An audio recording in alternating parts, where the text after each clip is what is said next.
का एक ऐसा गैंग जो चोरी करने से पहले लोगों का खून बहाता था। जिस घर में चोरी करने जाता ये गैंग उस घर के सारे सदस्यों का खून बहा देता था।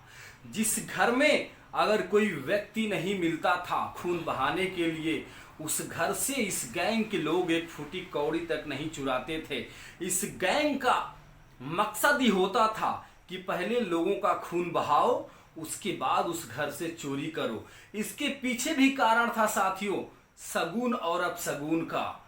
1990 के दशक से सक्रिय इस गैंग ने करीब 10 से 15 वर्षों तक अपने क्रूर अपराध से आतंक मचाए रखा।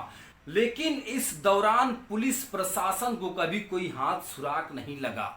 पुलिस प्रशासन थक चुका था इस गैंग के बारे में पता लगा कर, लेकिन पुलिस प्रशासन के हाथ का भी कोई सबूत नहीं आया। लेकिन साथियों 1995 में एक ऐसी घटना घटती है जिसमें इस गैंग के लोगों ने 2 विधायकों की हत्या कर दी। और हत्या करने के बाद पुलिस प्रशासन हरकत में आ गया और गहन जांच करना शुरू किया। उस दौरान जांच करते करते पुलिस के हाथ लगी एक पैर की जूती, और इस जूती ने इस गैंग का पर्दाफाश कर दिया। और वही जूती इस गैंग के सफाये का कारण बनी। आखिर ये गैंग कौन था साथियों, जो सिर्फ अमीरों को अपना निशाना बनाता था और उन्हीं घरों में डाका डालता था जिस घरों में सोने चांदी के ज्यादा आभूषण होते थे, पैसा होता था। लेकिन इन अपराधियों को कैसे पता चलता था कि इस घर में ज्यादा सोना चांदी होगा, रुपये पैसा होगा? आइए साथियों आपको विस्तार से बताते हैं इस गैंग के बारे में। अपराध का पर्याय बन चुका यह गैंग, जिसका नाम बावरिया गैंग है। साथियों यह गैंग कब सक्रिय होता था और इस गैंग के जो लोग थे ये कौन थे? भारतीय इतिहास के पन्नों में बावरिया जनजाति का उल्लेख है। इस जनजाति को खानाबदोश घुमंतु जनजाति बताया गया है। यह जनजाति मुख्य रूप से पशुओं का, जानवरों का शिकार करके ही अपना भरण पोषण करती थी। लेकिन साथियों इस जनजाति के पीछे कुछ ऐतिहासिक दृष्टिकोण भी है। कहा जाता है कि जब से इस जनजाति का पहचान हुआ है तब से यह जनजाति अपराधों में संलिप्त रही है। साथियों 1857 के क्रांति के समय बहुत सारे कबीलों की जनजातियों ने इसमें भाग लिया था अंग्रेजों के खिलाफ लड़ाई में, और इस लड़ाई में बावरिया जनजाति के लोगों ने भी हिस्सा लिया था। लेकिन साथियों बावरिया जनजाति फेमस थी अपने शिकार करने के तरीकों से।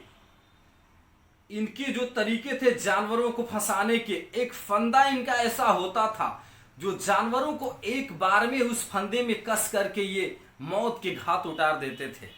और दूसरा साथियों जानवरों के सिर पर एक ही बार में जानवर को धाराशायी कर देते थे।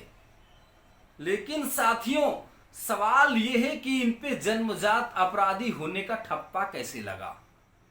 साथियों 1857 की क्रांति के बाद ब्रिटिश सरकार डर गई थी। इस सरकार के इस डर ने एक नया अधिनियम बना दिया। डरी हुई ब्रिटिश सरकार ने 1871 में आपराधिक जनजाति अधिनियम बना दिया, क्रिमिनल ट्राइब्स एक्ट।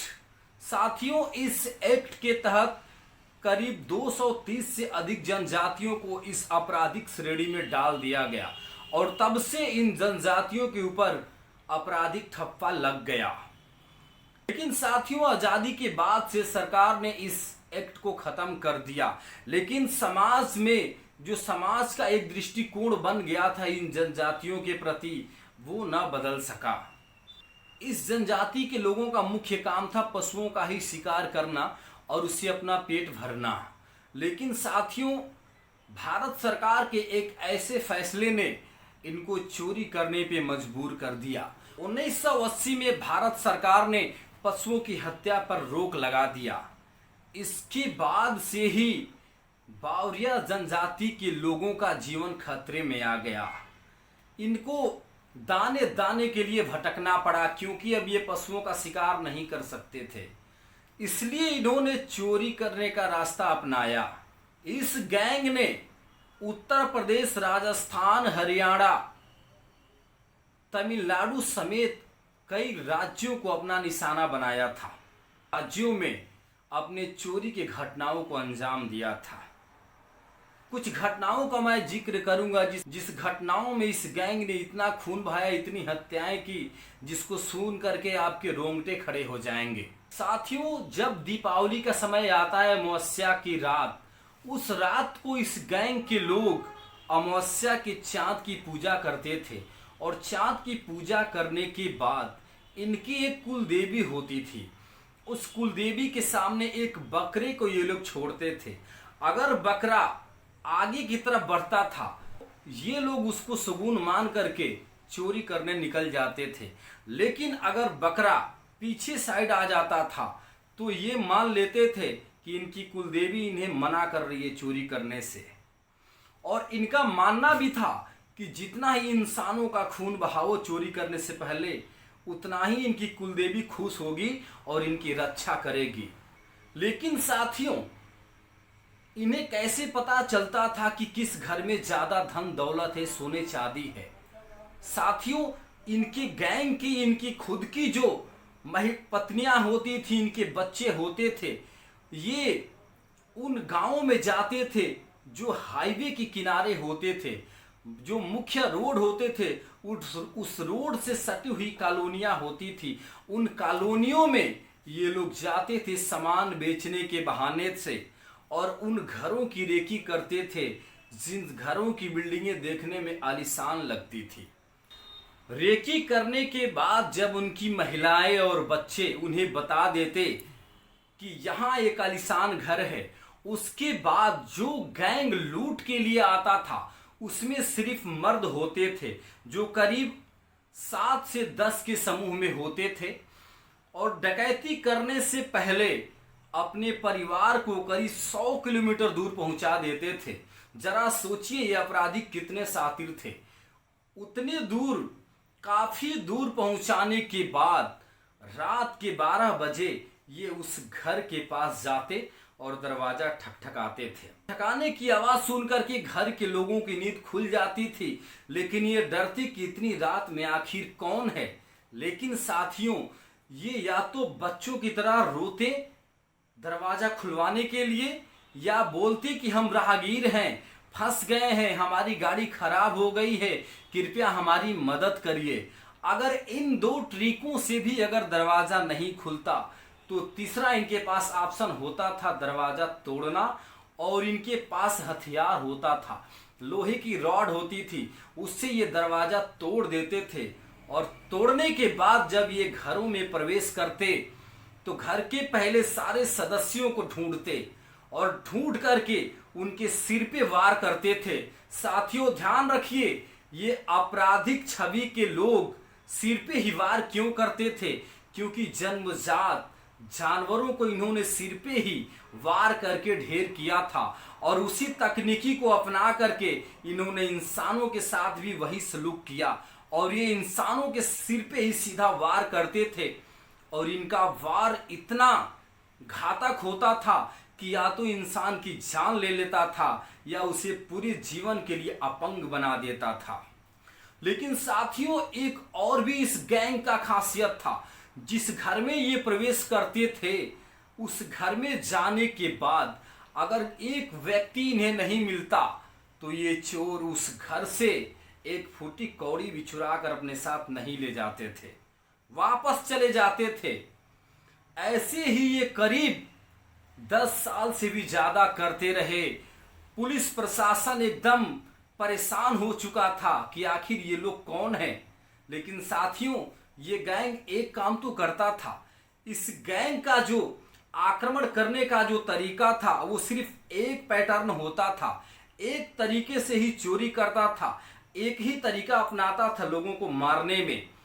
पुलिस प्रशासन को ये तो समझ आ गया था कि ये किसी एक ही गैंग का काम है, लेकिन साथियों पुलिस इस गैंग तक नहीं पहुंच पाती थी। लेकिन इस गैंग की सामत आखिर कब आ गई? इस गैंग ने 2005 में तमिलनाडु के एक विधायक, जो वर्तमान जयललिता सरकार का विधायक था, उस विधायक सहित उसके परिवार के सारे लोगों की हत्या कर दिया। और हत्या करने के बाद, लूट के बाद, ये गैंग वहां से फरार हो चुका था। लेकिन इस घटना ने पूरे तमिलनाडु सरकार को सकते में ला दिया था, क्योंकि मरने वाला जो विधायक था वो मुख्यमंत्री जयललिता का करीबी था। और करीबी होने की वजह से जयललिता ने स्पेशल टास्क फोर्स का गठन कर दिया और इस टीम ने शुरू किया ऑपरेशन बावरिया। और इस ऑपरेशन के दौरान विधायक के घर के आसपास के इलाकों को छन्नी की तरह छाना गया। तब जा करके पुलिस प्रशासन के हाथ लगा एक जूती। वह जूती जो साउथ भारत में कहीं कोई व्यक्ति नहीं पहनता, उस तरह की जूती उधर के लोग नहीं पहनते हैं। सवाल ये उठा कि आखिर ये जूती, इस तरह की जूती कहाँ के लोग पहनते हैं। तो साथियों, पता चला ये जूती राजस्थानी लोग पहनते हैं। फिर वह पुलिस इस गैंग की तलाश में राजस्थान आती है और इतना तो कंफर्म कर लेती है कि इस गैंग के सारे लोग राजस्थान के ही हैं। उसके बाद पुलिस प्रशासन कई महीनों तक, सालों तक, करीब 1.5-2 सालों तक इस गैंग को ढूंढने में अपना समय बर्बाद करती है, लेकिन फिर भी इस गैंग को नहीं पकड़ पाती है। गैंग के सदस्य मिलते ही नहीं हैं। इस गैंग की तलाश में तमिलनाडु की पुलिस पहुंचती है उत्तर प्रदेश के आगरा के जेल में, कुछ फिंगरप्रिंट को लेकर के, जहां एक अपराधी से फिंगरप्रिंट मैच करता है। और फिंगरप्रिंट मैच करते ही तमिलनाडु पुलिस को जैसे लगा कि हमने एक बड़ी कामयाबी हासिल कर ली है। और साथियों, यहीं से शुरू होता है ओमा बावरिया गैंग के सफाये का शुरुआत। 1995 से लेकर के 2006 तक करीब इस गैंग ने 50 से ज्यादा हत्याएं की थी और करीब सैकड़ों लोगों को अधमरा करके छोड़ा था। इस गैंग का सफाया तो हो गया, लोगों को लगा चलो भला इस गैंग का सफाया हो गया है, अब हमें कोई खतरा नहीं है। लेकिन साथियों, ओमा गैंग के कुछ सदस्यों के मारे जाने और फांसी की सजा मिलने से ये गैंग खत्म नहीं हुआ। ये गैंग दोबारा उठ खड़ा हुआ। इस बार इस गैंग ने उत्तर प्रदेश को निशाना बनाया और उत्तर प्रदेश के सिर्फ एक ही जिले को निशाना बनाया और वो उत्तर प्रदेश का जिला था गोरखपुर। जी हाँ, 20 नवंबर सन 2000 की रात बार, जो कि अब तारा मंडल के अंतर्गत शिवाजी नगर कॉलोनी में है। इस कॉलोनी में एक व्यक्ति थे, संग पर रात्रि के 12 बजे के बाद इस गैंग ने हमला किया था और इस हमले में इस गैंग ने 2 बच्चों समेत 6 लोगों की निर्मम हत्या कर दी थी और उस घर से ढेर सारे पैसे और आभूषण लूट करके फरार हो गए थे। करीब 1 साल के बाद यह गैंग दोबारा से गोरखपुर में आता है 1 अक्टूबर सन 2001 को। और इस बार ये गैंग गोरखनाथ इलाके वृंदावन नगर कॉलोनी में धावा बोलता, वहां एक ही परिवार के 3 लोगों की हत्या कर देता है और ढेर सारे वहां से भी सोने चांदी और पैसा लूट करके फरार हो जाता है। अब गोरखपुर के लोग भी दहशत में आ जाते हैं कि आखिर ये गैंग कौन है। आखिरी बार ये गैंग काफी सालों के बाद फिर से एक बार गोरखपुर में अटैक करता है। गुलहरिया इलाके के लक्ष्मीपुर में घर पर आक्रमण करता है रात्रि के 12 बजे के बाद। साथियों, इस घटना में इस गैंग ने 5 लोगों को गंभीर रूप से घायल कर दिया था। गनीमत रही कि इस घटना में किसी की मृत्यु नहीं हुई और इस गैंग ने उस घर से लूट को अंजाम दिया और फरार हो गया। साथियों, ये थी ओमा गैंग की कुछ कहानी। हालांकि 2010 के बाद से इस गैंग के द्वारा इस तरह की कोई बड़ी वारदात देखने को नहीं मिली।